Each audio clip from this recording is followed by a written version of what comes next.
It's Yeah. huge. The space industry is going bananas. Have you heard? Do you want to take a luxury hot air balloon to the edge of space with me? Do I? Jesus. Do you have $132,000 US? Hang on. Let me check. Yeah, check your wallet.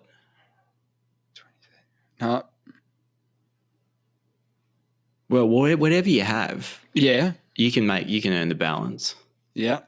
But we'll need that each, so we can start saving. There's this French startup called Zephalto, Zephalto, and they've partnered with the French Space Agency. Yeah. And they're offering high altitude balloon flights, like real high. What are we talking? What's high? Well, 25 kilometers, but apparently you're in the darkness of space and you've got 98% of the atmosphere below you. So you don't have zero gravity. You must be wearing some sort of breathing apparatus. No, you're in a pressurized capsule. You're in a capsule. You're in a pressurized capsule.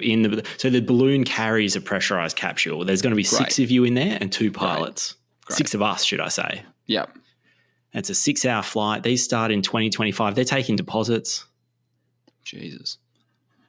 I just looked up the elevation of Mount Everest to get an idea of 25 Ks versus the highest point that we've got where you can be, which is 8.8 kilometers high. So, and you said 25 for this hot air balloon. Is that right? That's it. So apparently you see the curvature. Yeah. You see the curvature of the Earth. You're in the darkness of space. Yeah, you're well short of the Kármán line, which is what's commonly regarded as outer space. But for all practical purposes, you'll feel like you're in space. Other than you don't have the zero gravity thing, but you need to eat because they're serving Michelin star caliber food.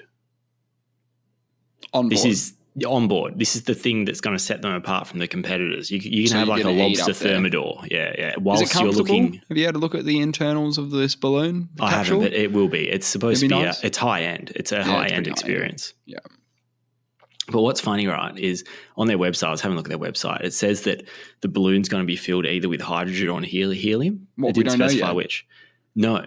But do you know that? Know yet? I don't know. I'm not a scientist. Yeah. The what's it called? The Zeppelin, the Hindenburg. Yeah. Was filled with hydrogen. Because they didn't have any helium. Apparently the US stopped exporting helium, right? Oh. And so Germany made a decision, because this is like in the lead, this is in the 30s, I'm pretty sure it was. So this is in the lead up when Germany was sort of being a bit naughty. So the US refused to export helium. You start popping on sanctions because you're a bit worried about what they're up to. Yeah. That's where we were. And so they made a decision. We've got to kind of fill it with hydrogen because we don't have any helium going around. Helium's an inert gas. Hydrogen's not as inert. It's actually incredibly flammable. And they just someone thought that it would be okay. The Hindenburg was 3 times as long as a Boeing 747. Yeah, it's 3 big. times. Could you imagine something like that going up? Well, it went down. Or coming down. Yeah. Yeah. Bit of a big one. It says here 80 feet shorter than the Titanic. Yep. Another big one. That went down in the US as well. That's the irony of the whole thing. So the US stopped exporting helium to Germany. The Hindenburg did a transatlantic flight across to the US, and I'm pretty sure it went down somewhere in the US just before it landed. Yeah. So people were watching it in fear. Out of control. So, I mean, if they decide to fill it with helium, I'm in. Right. Hydrogen, no. Why not? Hydrogen, no, because the Hindenburg. Surely they can do it safely. I mean, your rocket, if you want to go to do your moon flyby, you're getting in a rocket. What are they using as fuel these days? Oh, who knows? Exactly. But I imagine it's not very nice. There's a few other competitors. Neptune 1. They go a bit high. They go to 30 kilometers, but they're not offering lobster thermidor. So, right, they can get fucked. They can get out. Yeah. Right. What are they offering? Is it just normal meals? Oh, it's just a flight. Yeah. You're doing it for the the view. Yeah. It's pretty crazy, man. There were some people who went on, is it Bezos's one? Might have been Bezos's one. And they're just YouTubers. And they can go up and do a video. Hey, we're going to go, one of us is going to space, kind of rock, scissors, paper. It's you. Go. Sounds scary. Oh, it's super scary. Virgin Galactic are just getting going again. They've got their next astronaut flight that they haven't done one in 2 years when they set up Branston. Yeah. Yep. They're doing their 5th space flight. Apparently it's the last trial, the final assessment before commercial service opens up in late June. Fuck.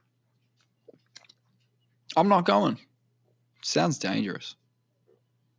Well, with all these commercial space flights on the horizon, there's going to be some accidents. Hindenburg, you got the Hindenburg, right? That was like, us trying to do the balloon thing, humans trying to do the balloon thing. It didn't work that time. You got the Titanic. That's a big ship. Let's build a big ship. Try and do the boat thing. Do the boat thing. Didn't work on that occasion when I hit an iceberg. And then you've got the future, which is, put it this way, if they start touting something as the Titanic of space, they go, look, we can get 7,000 people on one of these fucking space cruises that we've just made. It's called the Titanic. Yeah? I'm not getting on. They say it's the ship is what's a good word for something that a spaceship should have? They say the hull is impenetrable. I'm not getting on that one. That one's the one that's not going to work.